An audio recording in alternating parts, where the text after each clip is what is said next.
삼성과 LG전자의 2분기 매출이 각각 77조 원과 19조 원으로 비교적 선방했다는 평가가 나옵니다. 하지만 글로벌 수요 위축으로 하반기 실적에 대한 불안감은 커지고 있습니다.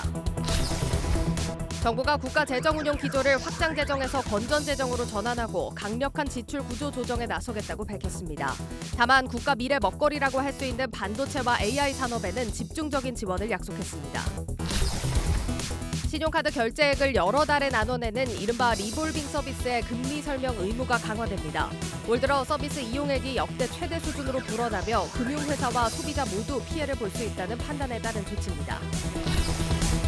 코레일 유통이 기차역 편의점 스토리웨이의 직영점 축소 계획을 소극적으로 준비하고 있는 것으로 드러났습니다. 지난 국정감사에서 매출이 잘 나오는 알짜 점포만 직영으로 운영한다며 지적을 받았지만 임대로 전환을 검토하는 규모는 20% 수준에 불과했습니다.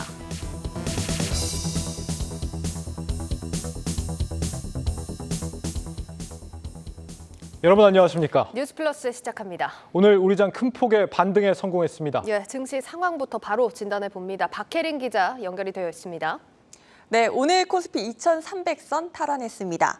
간밤 공개된 6월 FOMC 의사록에서 2분기 경제 성장이 완만하게 이어질 것이란 긍정적인 전망과 또 삼성전자 2분기 실적 발표 이후 간만에 외국인과 기관이 쌍끌이 매수세를 보이며 지수를 이끌었습니다. 오늘 우리장에서 가장 주목을 받은 것 역시나 삼성전자, LG전자의 2분기 실적 발표였습니다. 주가만 보면 이번 실적 꽤 잘 나왔다라고 좀 평가를 해볼 수가 있을 것 같은데요. 네, 그렇습니다. 두 종목 모두 오늘 3%대 상승세 보여줬는데요. 삼성전자부터 먼저 말씀을 드리자면 2분기 매출이 77조 원, 영업이익은 14조 원을 기록했습니다. 전쟁으로 인한 공급망 차질과 경기 둔화 등 악조건 속에서도 견조한 실적을 나타낸 겁니다. 오늘 주가도 이에 반응하면서 3%대, 최근 들어 가장 큰 상승폭 보여줬습니다. LG전자의 경우 매출액은 약 19조 4,720억 원, 영업이익은 7,917억 원 기록했습니다. 전년 동기보다 매출은 15% 증가한 수치고요. 영업이익은 12% 감소한 수치입니다. 네, 그렇다면 이들 두 기업의 실적과 업황 앞으로 어떻게 좀 더 자세하게 봐야 될지 분석해 보겠습니다. 산업부 김민수, 정재훈 기자 나와 있습니다. 먼저 이 삼성전자 정재훈 기자가 좀 섹터별로 조금 더 자세하게 분석을 해왔습니다. 2분기 실적이 지금 선방했다라고 하는데 전망치보다는 조금 밑돌았거든요. 특히 좀 부진했던 부분이 어디였습니까? 모두가 잘 아시는 것처럼 반도체는 우려했던 것보다는 좋았고요. 스마트폰과 가전이 좀 안 좋았던 것으로 이제 분석이 됩니다. 이제 오늘 나온 것은 이제 잠정 실적이기 때문에 이 부문별 실적은 예상치, 어디까지나 예상치라는 것을 좀 감안해서 봐야 되는데요. 예. 시장에서는 이제 반도체 부분에서 10조 원, 그리고 스마트폰과 가전에서 각각 2조 5천억 원과 5천억 원 수준의 이익을 냈을 것으로 추산을 하고 있습니다. 지난해 같은 기간 부문별 실적과 조금 더 비교를 해보면요. 지난해 같은 기간에는 반도체에서 7조 원, 스마트폰과 가전에서 각각 3조 2천억 원, 1조 1천억 원 정도를 벌었는데 반도체에서는 더 벌었지만 스마트폰과 가전 그리고 디스플레이에서도 이익 방어가 쉽지 않았던 것으로 이렇게 분석이 됩니다. 특히 가전은 소비가 좀 많이 줄어서요.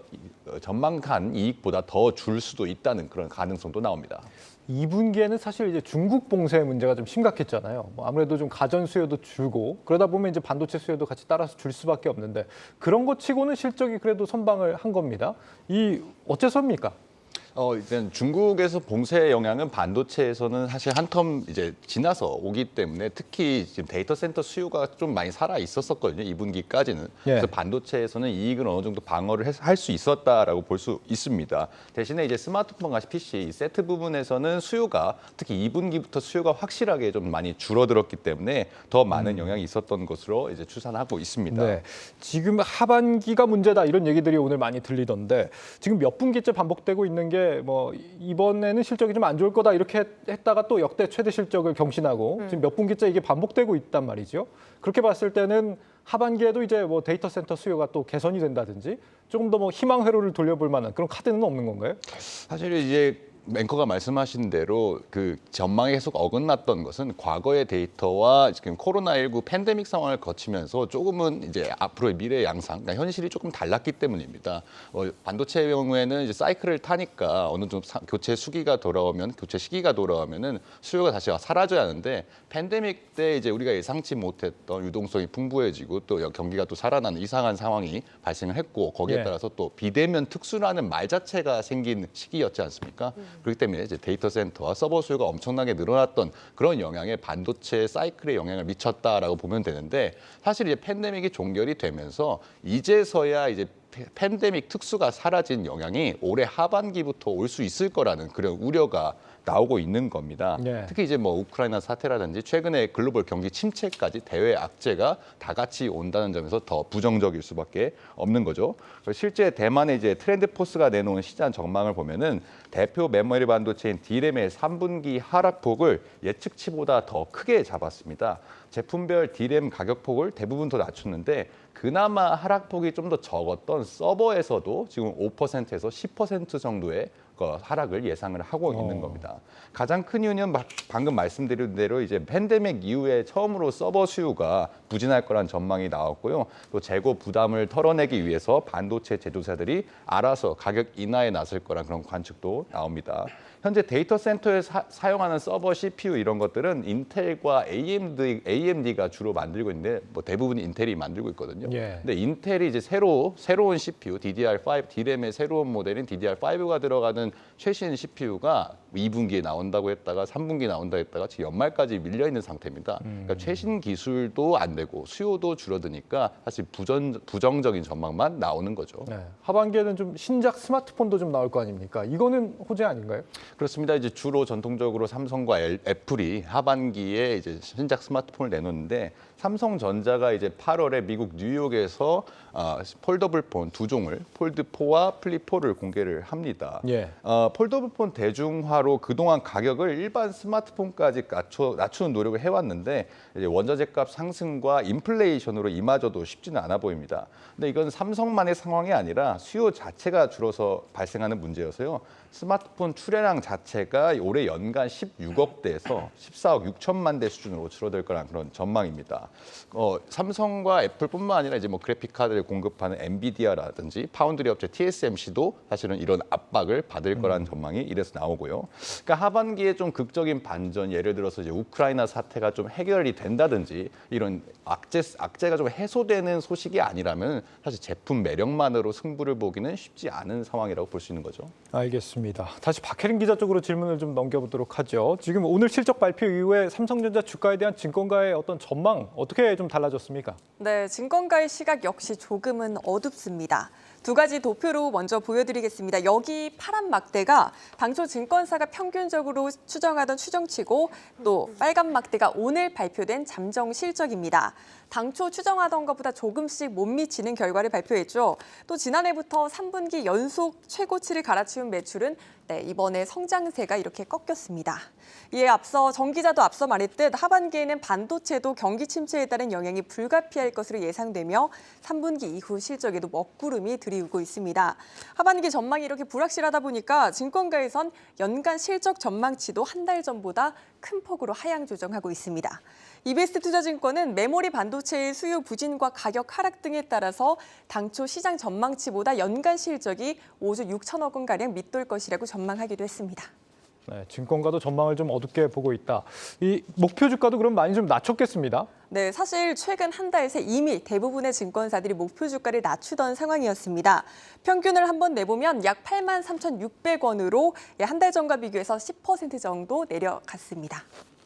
네, 앞서서 우리가 좀 살펴봤지만 이 경기 침체라는 것을 어떻게 보면 좀 상수로라고 본다고 한다면 하반기 실적 악화가 확인되는 시점이 오히려 주가에 있어서는 반등의 모멘텀이 될 수도 있다 이런 생각도 들거든요. 증권가가 예상하는 삼성전자의 주가 반등의 시점 언제입니까? 사실 하방 압력이 더 거세긴 하지만 주가는 실적에 선행되는 경우가 많다 보니까 올 4분기에는 반등할 가능성도 높게 점쳐집니다. 내년 1분기부터 실적 감소세가 예상되지만 주가가 실적을 6개월가량 선행할 경우 4분기부터는 본격적인 회복 국면에 진입할 것이란 분석까지 나오고 있습니다. 예, 알겠습니다. 이번에는 LG전자 들어보도록 하겠습니다. 김민수 기자, LG전자 실적도 사실 시장 예상치에는 못 미치게 좀 발표가 됐거든요. 어떤 이유로 봐야 될까요? 이제 LG전자 실적이 크게 좀 악화됐다고, 뭐 선방하긴 했지만 악화됐다고 보는 것은 크게 세 가지 이유를 꼽을 수 있겠습니다. 첫째는 이제 팬데믹 특수가 사라지고 있다는 점이죠. 가전 수요가 줄어들고 있다는 것이고요. 둘째는 그 해상 운임 등 물류비가 상승하고 있다는 점입니다. 또 셋째는 원자재 가격 상승으로 인한 원가 부담이 커진 것이 실적에 타격을 줬습니다. 그 2분기 실적이 시장의 전망에도 못 미쳤다는 것은 이 세 가지 요인이 생각보다 더 심각했다, 이렇게 보시면 되겠습니다. 예. 이 매출은 역대 최고였는데 이익은 지난해 2분기보다 12%가 줄어든 이유입니다. 이 잠정 실적이라서 자세히 알 수는 없지만 주력인 TV 부문의 충격이 컸던 것으로 보입니다. TV 부문의 경우에는 지난해 2분기에는 영업이익률이 8.2% 수준이었는데 올해 2분기에는 0.2%, 그러니까 손익분기점까지 떨어진 것으로 추정이 되고 있습니다. 예. TV를 팔아도 남는 게 없다는 얘기입니다. 최근 유럽을 중심으로 TV 판매가 크게 부진했던 것이 영향을 준 것으로 보입니다. 이 팬데믹 특수가 빠르게 사라지고 있는 겁니다. 예, 뭐 이렇게 TV 부문 특히나 부진한 영향을 받기도 했지만 이번 실적 발표에서 가장 눈여겨볼 만했던 게 전장사업 부문입니다. 미운오리 새끼가 100조가 됐다, 뭐 이런 수식어도 붙던데 처음으로 흑자 전환 예상이 나온다고요? 예, 아직은 추정이지만 LG전자 입장에서는 아주 고무적인 사건이라고 보시면 예. 되겠습니다. 이 전장 사업은 사업을 시작한 2013년 이후에 10년 만에 첫 흑자 전환이 예상되고 있습니다. 이 휴대폰 사업까지 접으면서 전장 부분을 주력으로 키우고 있는 터라 그 의미가 좀 남다를 수 있습니다. 하지만 2분기 영업이익은 그 400억 원 수준으로 크지는 않을 전망입니다. 실적에 큰 영향을 주기는 어렵습니다. 그 LG전자는 최근 이례적으로 그 전장 사업의 올해 상반기 수주 실적을 공개했습니다. 네. 상반기에 8조 원을 수주했고 올해 말이면은 수주 잔고가 65조 원을 넘을 것이라고 밝혔습니다. 이 오늘의 수주는 곧 미래의 실적입니다. 이 턴어라운드를 시작한 전장 사업이 얼마나 빠르게 반등해서 이 가전의 부진을 메울 수 있을지 지켜볼 필요가 있습니다. 예, 좀 기대가 되는 부분입니다. 자, 그런데 사실 삼성전자랑 마찬가지로 LG전자도 하반기에 대한 우려 많이 나오고 있습니다. 이게 시장에서도 눈높이 계속 낮춰잡고 있죠. 예, 그렇습니다. 일단 시장에서는 LG전자에 대한 기대치가 빠르게 떨어지고 있습니다. 최근 2주 동안 LG전자의 목표 주가를 내린 증권사가 5곳입니다. 단번에 20%까지 내린 곳도 2곳인데요. 이 시장이 눈높이를 낮추는 이유는 2분기가 저점이 아닐 것이라는 전망 때문입니다. 예. 이 가장 뼈아픈 것은 역시 TV 부문입니다. 이 올해 글로벌 TV 수요가 2010년 이후 12년 만에 최저 수준으로 예상이 되고 있습니다. 이 원재료비나 물류비는 떨어질 기미가 안 보이는데 인플레이션과 고금리 영향으로 소비 심리는 빠르게 위축될 것으로 전망이 됩니다. 이 새로운 가전을 사지 않고 계속 쓰는 사람들이 계속 늘어날 수밖에 없는 상황입니다. 예. 특히 이제 반도체가 있는 삼성전자와는 달리 LG전자는 이 포트폴리오상 완제품 비중이 절대적으로 높다는 점에서 더 큰 리스크가 있습니다. 모든 외부 충격을 그대로 받게 되는 셈입니다.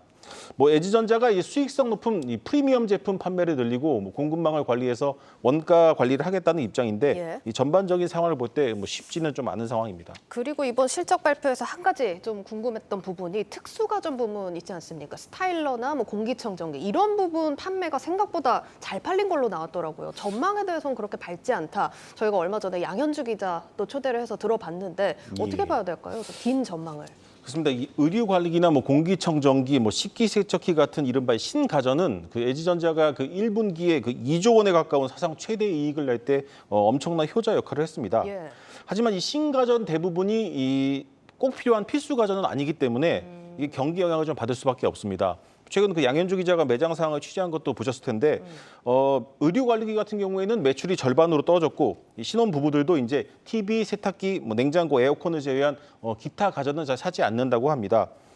이 같은 추세는 고물가나 경기 침체가 이제 더 가중되면 더 심각해질 수밖에 없다. 그래서 이 부분에 하반기 LG전자의 고민이 있을 것 같습니다. 알겠습니다. LG전자 실적에 대한 전반적인 상황 또 들어봤고 증권가 평가에 대해서 조금 더 자세한 얘기 들어보겠습니다. 박혜린 기자, 증권가에서 어떤 얘기 나오고 있습니까? 네, 증권가는 오늘 실적 발표 전까지 실적 전망치를 낮춰왔습니다만 이보다도 실제로 6%가량 밑도는 결과를 나타냈습니다. 산업계와 마찬가지로 TV 등 가전 판매가 부진했던 것으로 파악을 하고 있고 여기에 원재료와 물류비까지 오르다 보니까 실적에 부정적인 영향을 준 것으로 풀이하고 있습니다. DB금투는 TV 부문의 영업이익률이 지난해 2분기 8.2%에서 올해 1분기 4.6%로 내렸고 2분기에는 0.5%까지 낮아진 것으로 추정하고 있습니다. 그럼에도 불구하고 오늘 주가는 올랐죠. 말씀하셨듯 이 전장 부문 사업에 대한 기대감이 작용했기 때문인 것으로 풀이됩니다. 여기에 KB증권은 애플카까지 부품 공급이 가능할 것으로 추정된다고 밝히기도 하며 투심 개선시켰습니다. 증권가에서 보는 LG전자의 평균 목표 주가 15만 원입니다. 예, 이렇게 삼성전자, LG전자 실적 전망까지 살펴봤는데 오늘을 기점으로 또 주요 상장사들 어닝 시즌 본격화됩니다. 일정까지 확인해 보죠. 네, 국내에선 이달 22일 현대모비스를 시작으로 27일에는 SK하이닉스와 LG디스플레이, LG이노텍과 위메이드 등이 발표가 되고요. 28일에는 삼성 SDS와 하나솔루션 등이 발표될 예정입니다. 예, 주요 기업들 실적 나올 때마다 계속해서 분석 전해드리도록 하겠습니다. 김민수, 박혜린, 정재훈 기자였습니다.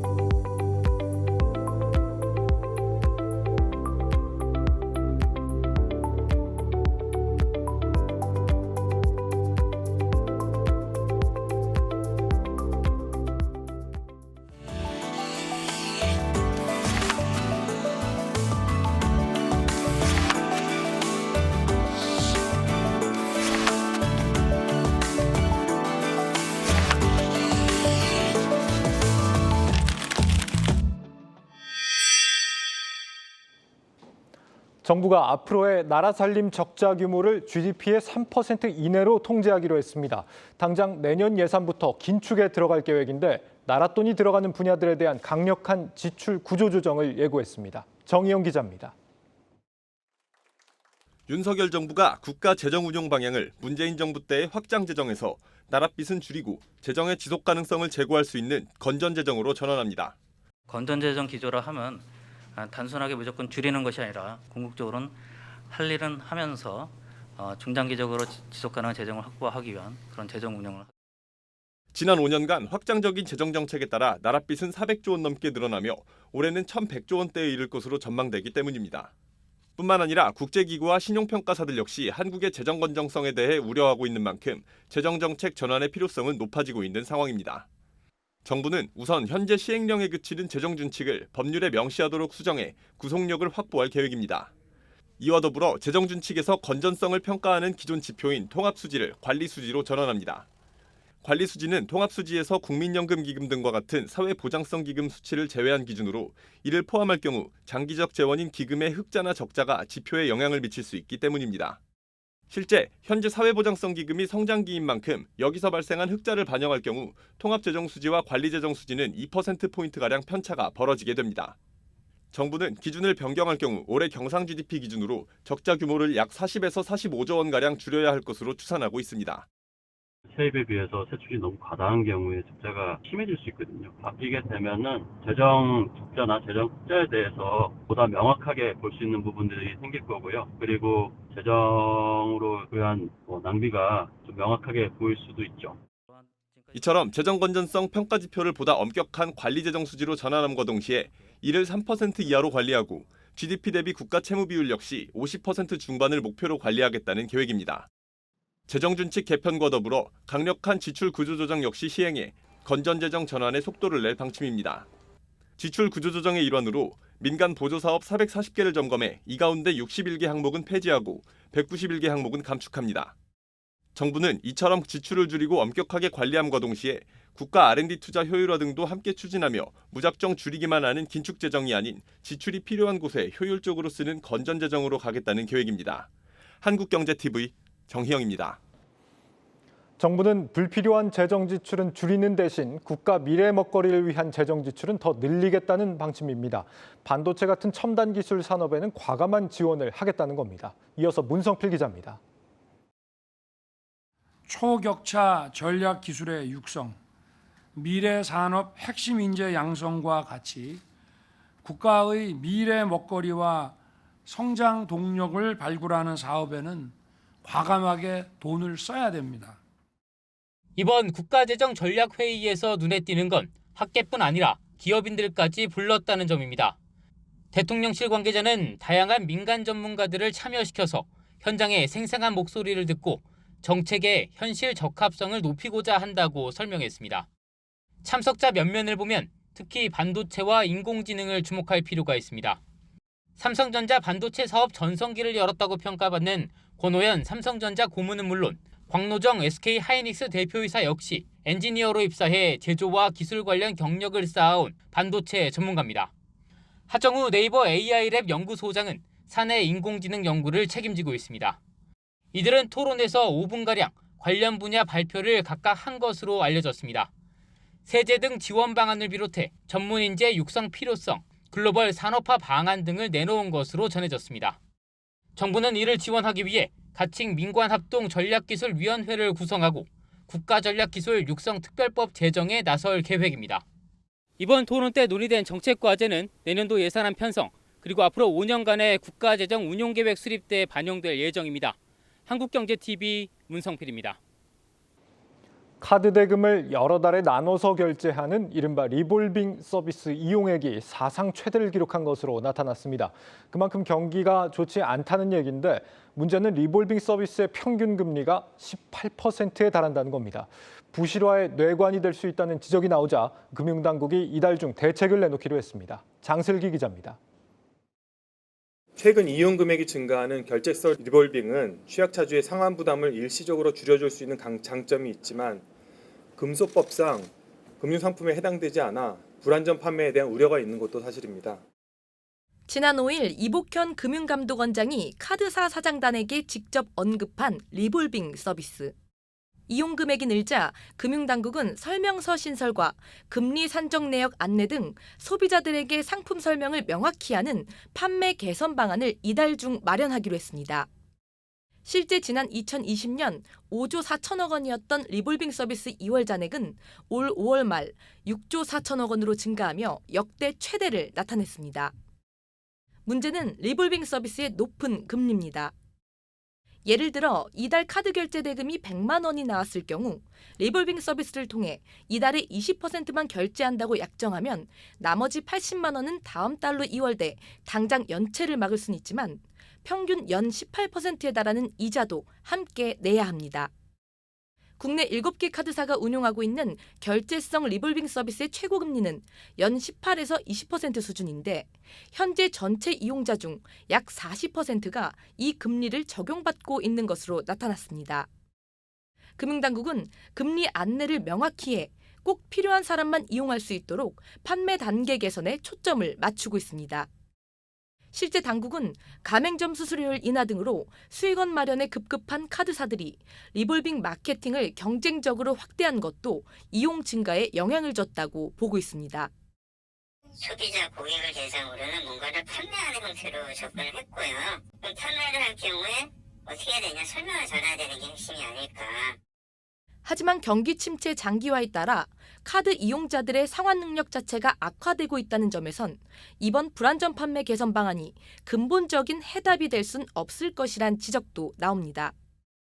카드 사용액이 예전에 비해 규모가 점점 커지고 있잖아요. 그런다 그러면 거기에 따라서 리볼빙 잔액도 점점 늘어나는 수가 있는 구조예요. 경기가 안 좋아서 리볼빙 서비스를 실제로 이용하는 고객이 늘어난 것도 분명히 있을 거고. 게다가 카드론과 같은 일부 대출에 대한 DSR 규제가 강화되면서 또 다른 고금리 상품으로 풍선 효과가 나타날 수밖에 없는 만큼 근본적인 구조 개선에 대한 보완책이 더해져야 한다는 설명입니다. 한국경제TV 장슬기입니다.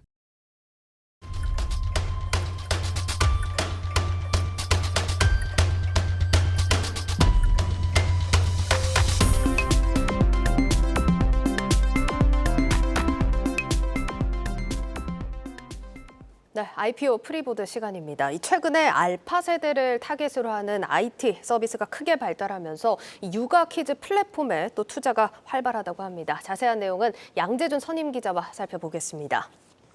양 기자, 이게 알파 세대라는 용어가 일단 가장 생소하거든요. 이게 어떤 세대를 말하는 겁니까? 네, 알파 세대는 어려서부터 AI 스피커를 통해서 대화하면서 원하는 동요를 듣거나 또는 동화를 읽어주는 서비스에 익숙한 2010년 이후 출생한 아이들을 말합니다. 예. 이들의 부모는 1980년 후반부터 2000년대 초반에 출생한 MZ 세대이기도 합니다. 최근 알파 세대 혹은 골드 키즈, 금쪽이 등으로 불리는 아이들에게 아낌없이 주는 투자하고 공을 들이는 영향으로 이들을 겨냥한 그 키즈테크 관련 플랫폼 업체들의 성장세가 눈에 띄게 나타나고 있습니다. 예. 지난 4월 육아 키즈 플랫폼인 잘한다는 310억 원의 시리즈 B 투자 유치에 성공했으며 제가가거 역시 현재 200억 원 규모의 투자 유치가 진행 중입니다. 또 어린이 핀테크 스타트업인 레몬키드를 비롯해서 창업과 동시에 50억 원의 시드 머니 투자를 받았고요. 예. 리틀 피카소로 운영하고 있는 키위 스튜디오 역시 현재 벤처캐피탈 투자 유치에 성공했습니다. 요즘 이제 하도 저출산 시대다라고 해서 사실 이런 성장세가 좀 굉장히 의외로 느껴지기도 하는데 투자가 굉장히 활발한 것 같습니다. 어디서 이유를 이렇게 찾아볼 수 있을까요? 네, 저도 이번에 취재하면서 상당히 좀 놀란 부분도 있는데 무엇보다 아이 교육에 대한 부모들의 가치관 변화와 함께 육아를 위해서 유료 디지털 서비스를 이용하는 데에 대한 거부감이 없고요. IT의 진보적인 발달, 특히 AI 기술들이 발달한 것도 영향이라고 할 수 있습니다. 예. 특히 그 MZ세대의 경우 자녀가 1명 또는 2명이기에 투자를 아끼지 않는다는 점, 그리고 기성세대와 교육 가치관이 크게 달라졌다는 것입니다. 예. 기성세대의 경우 교육의 정형화, 획일화 과정을 겪었다면 MZ세대의 경우는 아이 교육도 아웃소싱을 하는 등 예. 접근 방법부터가 다릅니다. 특히 원베이 10포켓, 즉 한 명의 아이에게 10명의 포켓 지원 주머니가 있다라는, 그러니까 부모뿐만 아니라 할아버지, 할머니 그리고 친족들이 아낌없이 지원한다는 용어까지 나오고 있는데요. 예. 장서정 잘한다 대표 얘기 같이 들어보시겠습니다. 전반적으로 사실 그동안에 여성이, 즉 엄마가 담당했던 육아들이 그 여성이 이제 일을 하고 커리어를 유지해 나감으로 해서 사실 육아에 아웃소싱이 필요한 상태이고요. 그 아낌없는 투자와 이제 열정을 보이고 있는 거죠. 따라서 사실 이전과 다르게 한 아이에 대한 그 주의, 이제 부모님 외에 조부모, 그 다음에 심지어 삼촌, 이모들까지 공을 들이면서 이 아이들에 대한 시장이 커지고 있다고 생각합니다. 본인들이 자라왔던 일방향적인 교육, 학원을 다니고 소위 말하는 명문대를 선택하는 그런 방식이 아니라 아이의 개성을 먼저 살피고 그 아이가 좋아하는 방식의 각각의 교육 방식과 육아 방식을 선택하는 패턴이 이어지고 있습니다. 확실히 교육시장 트렌드가 굉장히 많이 변화를 하고 있다, 이런 부분을 느껴볼 수 있는데 이 키즈테크 플랫폼 자체 기술도 굉장히 고도화되고 있던데요. 네, 실제 IT 기반의 플랫폼과 기술에 발달하면서 아이들의 교육 시장에도 빅데이터, 인공지능을 활용한 분석이 정교화되면서 주목받고 있습니다. 네. 실제 아이가 공부나 놀이에 흥미가 있는지, 아이가 성취감을 이루는지, 학습 과정을 분석해서 최적화된 자기주도 학습을 어떻게 가져갈 것인지에 대한 분석들이 나오고 있습니다. 여기서 이상규 네오랩 컨버전스 대표와 장서정 잘한다 대표 얘기 차례로 들어보시겠습니다. 저희 어떤 플랫폼의 고도화 방향은 단순히 어떤 하나의 솔루션을 제일 좋아요 라고 이제 제공하는 게 아니라 결국엔 그 아이의 시간을 해결할 수 있는 여러 가지 솔루션들을 한 번에 제안하는 것들이고, 그 중에 이제 하나는 저희가 처음에 했던 누구와 할 것인가가 해결이 됐다면 누구와 무엇을 할 것인가, 그 다음에 어떻게 할 것인가, 이런 식으로 이 아이의 시간을 잘 의미 있게 채워준 전반적인 솔루션들을 저희가 추천하고 매칭하는 방향으로. 애들이 학습한 과정들, 특히 필기로 학습하는 과정들, 말로 학습하는 과정들을 데이터를 남겨가지고 인공지능으로 분석해서 어떤 식의 학습 태도를 가지고 있는지, 성취도가 어떤지를 분석을 할 수 있습니다. 인공지능을 써서 자연어를 이해하고 그 자연어가 서술된 자연어가 선생님이 내놓은 성취 기준에 맞는지를 평가하는 등 그 인공지능이 많이 결합돼서 애들 학습을 분석을 하고 있습니다.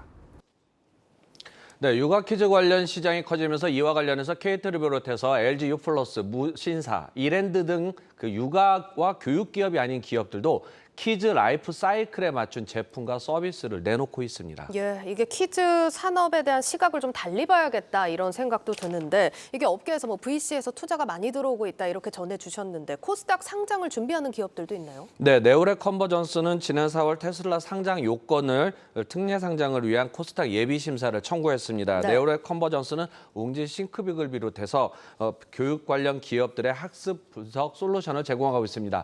또 유명한 A대학과 서술형 평가에 대한 분석과 제출자의 의도에 맞는 그 서비스 인공지능 솔루션 도입 개발을 협의 중입니다. 이상규 네오레 컨버전스 대표 얘기 들어보시겠습니다. 학생들이 자기 주도 학습의 능력을 어떻게 기를 수 있을까에 대한 서비스들을 준비하고 있고 충남에 있는 충남교육청하고는 그런 서비스들이 아마 지금도 이제 서비스 중인데 더 확대돼서 서비스가 될 거라고 보입니다.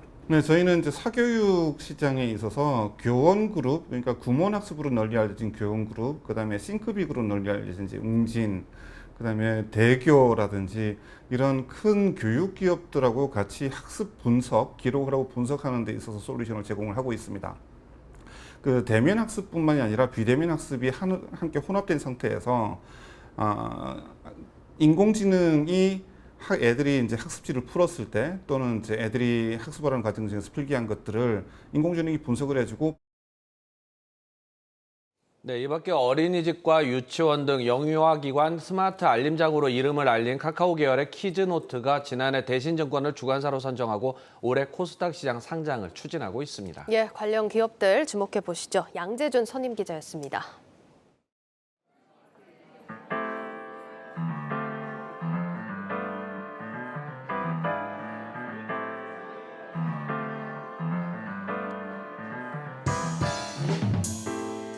정부가 규제를 완화하는 것은 예산 한 푼 안 쓰면서 중소기업을 지원할 수 있는 가장 효과적인 정책이라고 생각합니다. 정부와 중소기업인들이 힘을 모아 이번만큼은 규제를 제대로 해결할 수 있기를 기대합니다.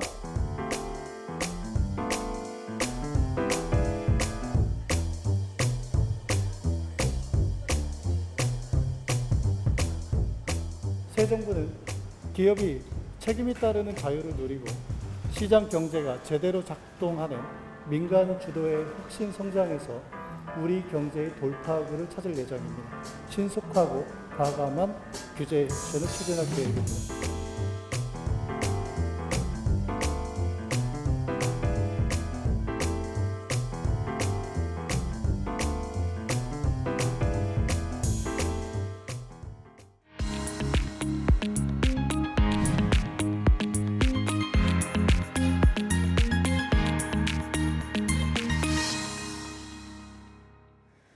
네, 이 기차를 타러 갈 때 역에서 많이 보신 편의점이 있을 겁니다. 바로 이 코레일 유통이 운영하고 있는 스토리웨이 편의점인데요. 이 매출 상위 알짜 편의점만 이 코레일 유통이 직영으로 운영을 해서 비난을 받아왔습니다.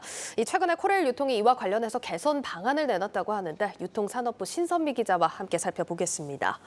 신 기자에게 먼저 코레일 유통이 지적을 받은 게 지난해 있었던 국정감사에서였죠? 네, 그렇습니다. 지금 코레일 유통이 운영하고 있는 이 편의점은 전국 열차역 273개소에서 운영을 좀 하고 있는데요. 네. 이 가운데 이제 코레일 유통이 직접 운영하는 매장은 32개소고 나머지 241개소는 임대로 운영을 하고 있습니다. 예. 문제는 알짜 매장만 직영으로 운영하고 있다는 건데요.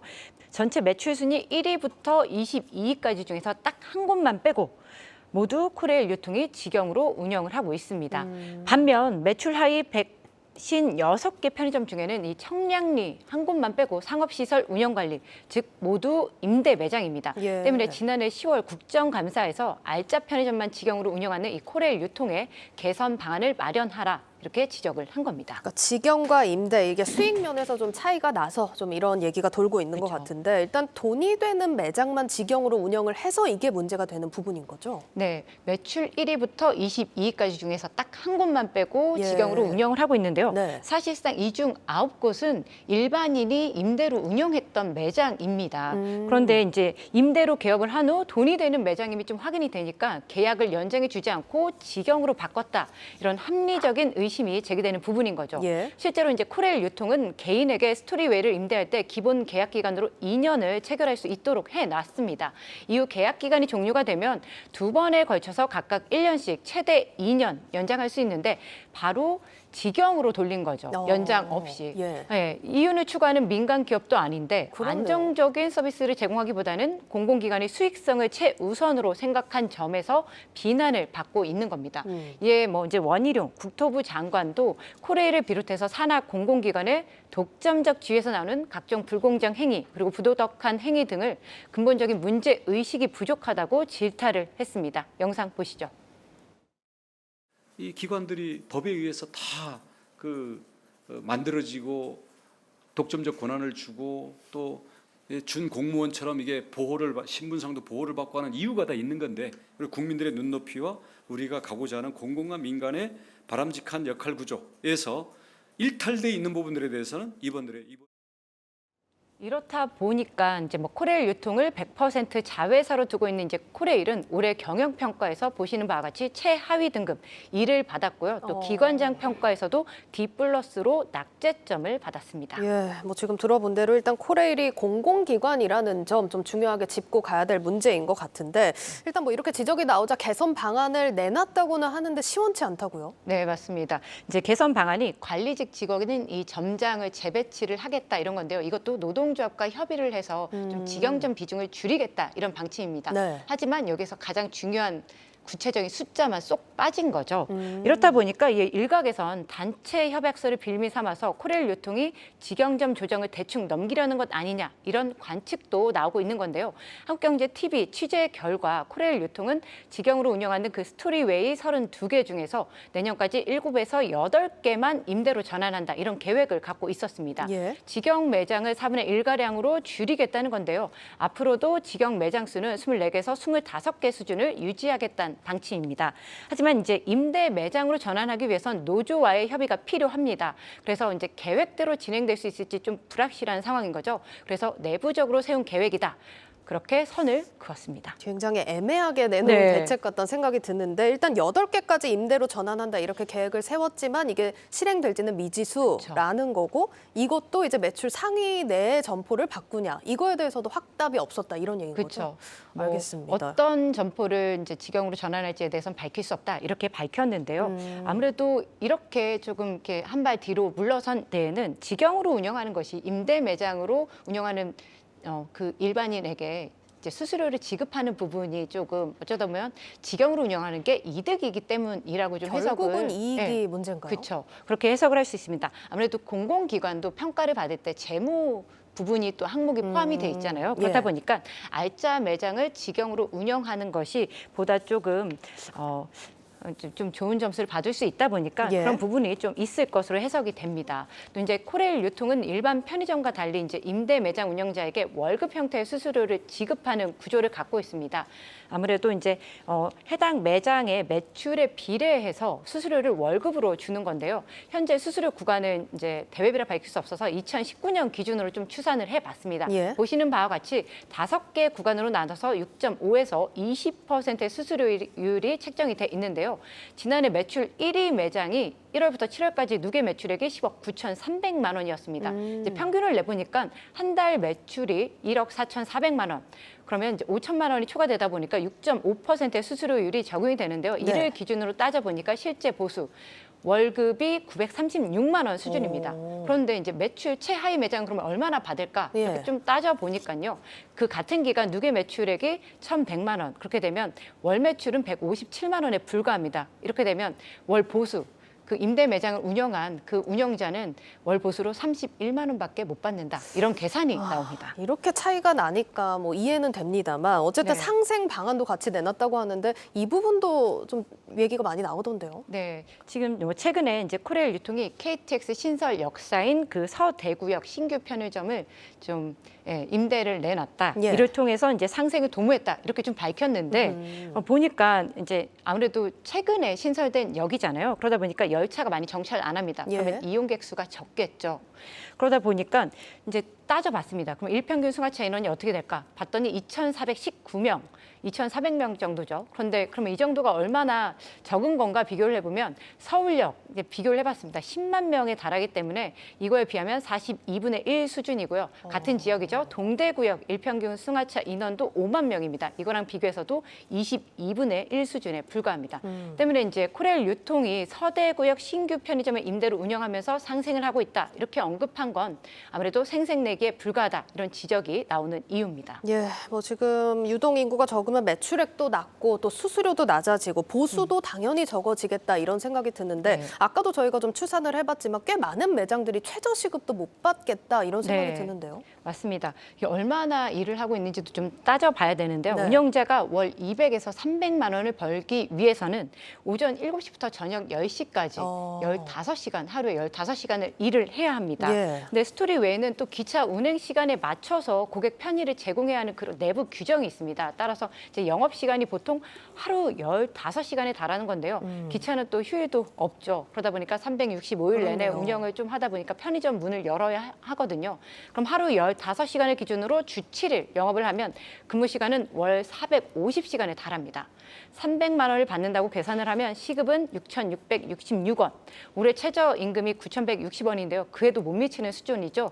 이마저도 15시간 아르바이트생 고용 없이 운영자가 모두 근무를 했을 때만 가능한 조건입니다. 근데 이렇게 최저임금에도 못 미치면 이 임대 매장 운영할 사람이 있을까요? 그렇죠. 저 같아도 안 할 것 같은데요. 예. 이런 점 때문에 편의점 스토리웨이 운영을 포기하겠다 이런 분들이 많습니다. 실제로 최근 1년간 운영 포기로 내놓은 매장을 한번 봤는데요. 그 모집 공고가 나온 매장만 모두 39곳입니다. 심지어 이들 중에서 운영자 모집이 계속해서 안 되다 보니까 10번 이상 공고를 낸 곳만도 12곳이나 됐는데요. 이유를 한번 살펴봤습니다. 이들 매장의 월 매출이 최소 711만 원에서 3,240만 원 구간에 있는데요. 이를 기준으로 그러면 임대 매장 운영자가 얼마의 보수를 가져갈 수 있을까 따져보니까 최소 113만 원에서 348만 원으로 나타났거든요. 예. 보수 최소치 113만 원을 받는다고 생각해 봤을 때 그 운영자는 450시간을 일하고도 시급이 2,500원에 불과했습니다. 네. 이제 최대치 348만 원을 받는다고 하면요. 시급은 7,734원. 뭐 최고 높은 매장도 역시나 올해 최저임금에도 못 미칩니다. 이에 이제 코레일 유통의 입장을 들어봤는데요. 매출이 일정 금액에 못 미치면 상위 매장의 이익으로 일부 보전해주고 일반 편의점과 달리 재고 부담이나 관리 비용은 전혀 없다. 이렇게 밝혀왔습니다. 예, 지금 들으면 들을수록 제대로 된 좀 상생 방안이 나올 필요가 있겠다라는 생각이 듭니다. 지금까지 유통산업부 신선미 기자였습니다.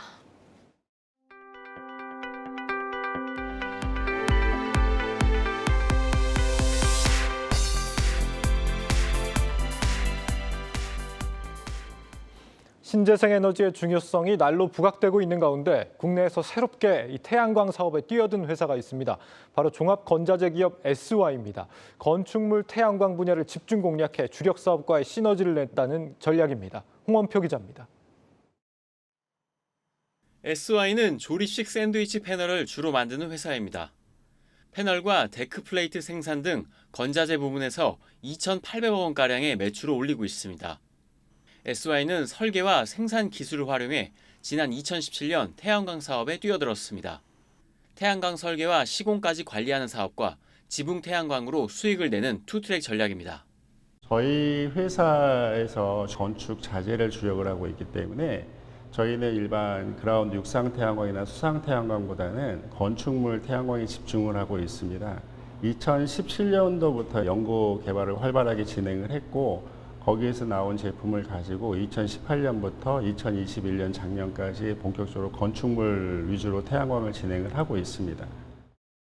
일반 건물의 지붕에는 태양광 보급이 미미하다는 것을 공략해 국내 노후 신축 건물에 태양광 설치에 적극 나서고 있습니다. 건물주에게 임대료를 주고 지붕을 빌린 후 태양광 발전소를 설치해 전력을 판매하는 구조입니다. SY는 개인 건물뿐 아니라 대형 기업 건물 유치에도 공을 들인다는 계획입니다. ESG 경영이 기업의 화두가 된 만큼 사업 확장에도 자신감을 보이고 있습니다.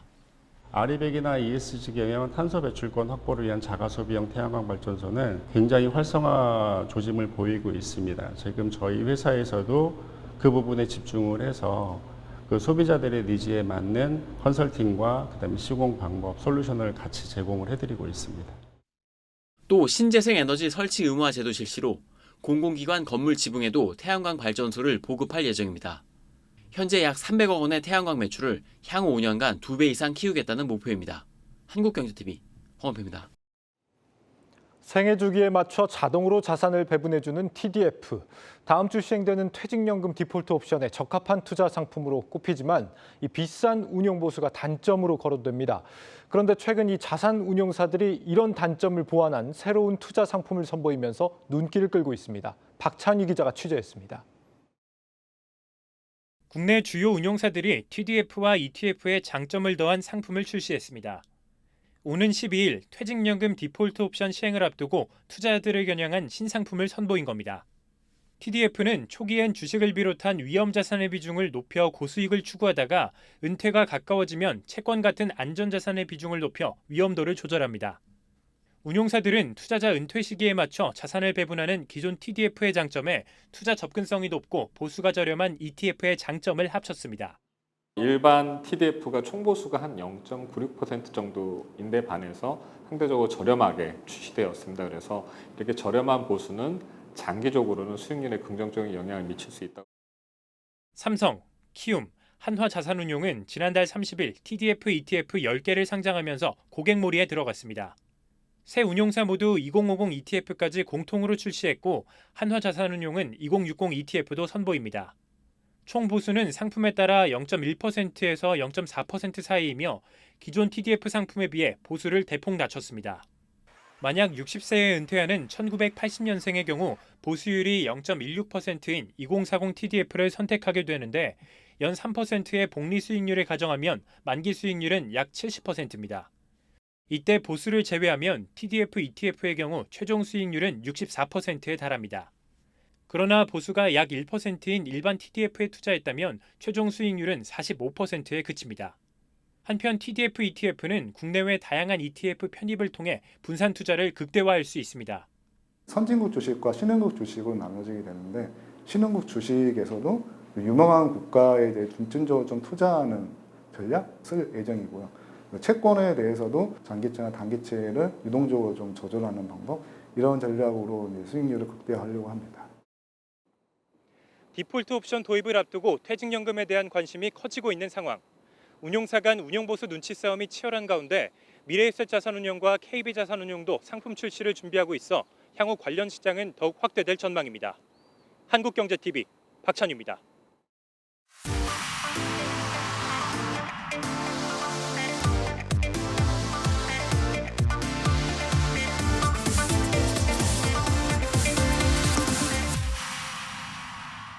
네, 고 웨스트 시간 이어가겠습니다. 글로벌 콘텐츠부 이지우 기자 나와 있습니다. 이 기자 오늘 키워드 바로 보겠습니다. 네. 달러가 왕입니다. 강달러 현상 계속해서 이어지고 있죠. 네, 맞습니다. 유로화나 엔화 등 주요 6개 통화에 대한 달러 가치를 보여주는 달러 인덱스가 현지 시각 6일 107선을 넘기면서 2002년 이후 20여 년 만에 최고치를 기록했습니다. 예, 어제 오늘 일은 아닌데 왜 이렇게 오르는 겁니까? 일단 전 세계에서 경기 침체에 대한 우려가 커지면서 안전자산인 달러화로 자금이 쏠리고 있기 때문이다. 이렇게 좀 분석을 할 수가 있겠는데요. 과거에도 남미 국가들에서 부채 위기가 확산되면서 달러 인덱스가 역대 최고점을 기록하기도 했고요. 또 보시는 것처럼 1997년의 아시아 외환위기 당시에도 120선까지 급등을 한 바가 있습니다. 예, 그렇습니다. 서학개미들한테 이런 강달러 현상 어떤 영향을 미치게 될까요? 일단 환율 측면에서만 놓고 본다고 하면 득이 되는 부분이 있다. 이렇게 말씀을 드릴 수가 있을 것 같습니다. 네. 단순하게 보면 해외 주식에 투자한 이후에 달러가 오르게 되면 수익률과는 별개로 환차익을 볼 수 있기 때문인데요. 하지만 다른 측면에서 강달러 현상은 글로벌 시장의 유동성을 줄이고 또 미국 기업의 실적에도 악영향을 끼칠 수가 있습니다. 그러면 강달러 시기에는 기업들 입장에서 수익성이 왜 악화되는 겁니까? 일단 미국 기업의 상당수가 해외에서 매출을 올리고 있기 때문인데요. 실제로 S&P 500 기업들은 미국 이외의 지역에서 매출의 41%를 창출하고 있었습니다. 이들 기업이 해외에서 벌어들인 외화를 다시 들여올 때 달러화 가치가 높아지게 되면 손에 쥘 수 있는 금액은 줄어들 수밖에 없겠죠. 여기 현지 업체들과 비교해서 상대적으로 가격 경쟁력도 떨어진다고 할 수가 있겠는데요. 금융 미국인 기술회사 키리바는 북미 기업들이 올 상반기에 달러 강세했다는 환율 영향으로 순이익이 우리 돈으로 51조 이상 타격을 입을 것으로 내다봤습니다. 뭐 이런 기업들 당연한 얘기겠지만 전망도 그렇게 밝진 않겠어요, 그러면? 네, 몇 가지 전망이 있어서 좀 가져왔는데요. 마이크로소프트는 낙관적 실전 전망을 발표한 지 얼마 지나지 않아서 올해 4월에서 6월 매출 전망치를 약 5,922억 원 낮춰 잡았고요. 네. 세일즈포스 역시도 지난달 실적 발표에서 이 달러와 강세가 수익에 끼치는 타격 전망을 기존 3억 달러에서 6억 달러로 늘렸다고 설명을 했습니다. 애플 역시도 강달러가 분기 매출에 타격을 주고 있다고 말하면서 연간 성장률에 마이너스 3% 영향을 끼칠 것으로 내다봤죠. 그러면 이런 기업들 지금까지는 주가 흐름이 어땠습니까? 일단 해외 영업 의존도가 높은 기업들은 주가가 하락하는 모습을 보이면서 이 부정적인 전망에 더욱더 힘을 싣고 있다 이렇게 볼 수가 있겠는데요. 네. 골드만삭스에 따르면 해외에 주로 진출한 미국 기업의 주가는 올 들어서 15%가량 하락을 한 반면에 이 미국 안에서만 사업을 운영했던 기업은 7% 떨어지는 데 그쳤습니다.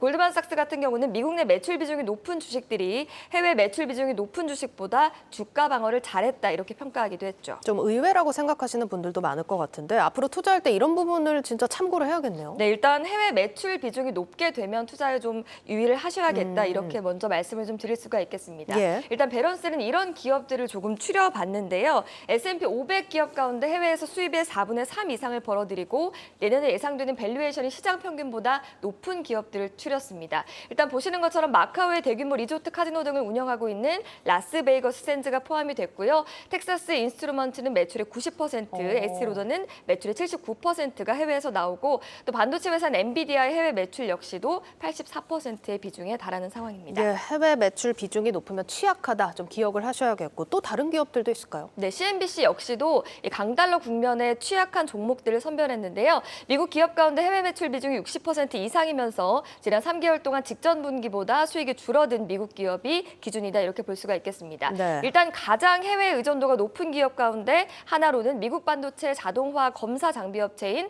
테라다인이 꼽혔는데요. 이 회사는 미국 내에서 매출 비중이 11%에 불과하다 이렇게 볼 수가 있겠고요. 예. 듀폰도 해외 매출 비중이 74.1%로 높은 편이고 식품업체 가운데 유일하게 맥도날드가 이름을 올렸고요. 또 원자재 가격이 상승하면서 최근 주가 하락세를 보이는 나이키도 포함됐다는 점 참고하시길 바라겠습니다. 예, 피해야 할 종목들, 큰 기업들이 많이 포함이 된 만큼 주의를 좀 하셔야겠고요. 아쉬우니까 강달러 그러면 수혜를 보는 기업은 없을까요? 그런 기업들도 있어서 좀 가져왔는데요. 번스타인 증권은 달러와 강세가 더 짙어진다면 미국 매출 비중이 높은 유럽 대기업 주식이 투자 대상으로서 유리하다 이렇게 말했는데요. 어디까지나 유로화보다 달러화가 앞으로 더 오를 것이라는 전제이다는 점 기억하시길 바라겠고요. 꼽은 종목들을 좀 보면요. 네덜란드계 자동차 대기업인 스텔란티스나 영국에 본사를 둔 글로벌 케이터링 업체 컴퍼스 그룹, 또 스위스계 글로벌 대형 식품 업체 네슬레 등이 있었습니다. 예, 알겠습니다. 자, 이런 가운데 달러 상황 당분간 강세를 유지할 거다라는 월가 전망까지 전해드리도록 하겠습니다. 오늘 여기까지 듣죠. 고웨스트 이지우 기자와 함께했습니다.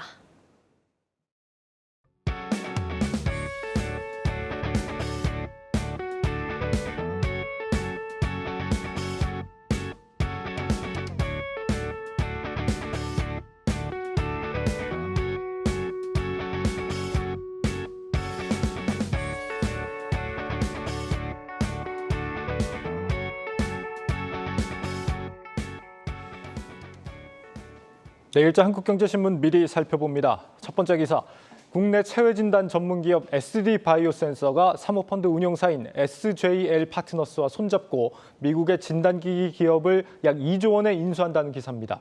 SD바이오센서가 단행하는 역대 최대 규모 M&A라고 합니다.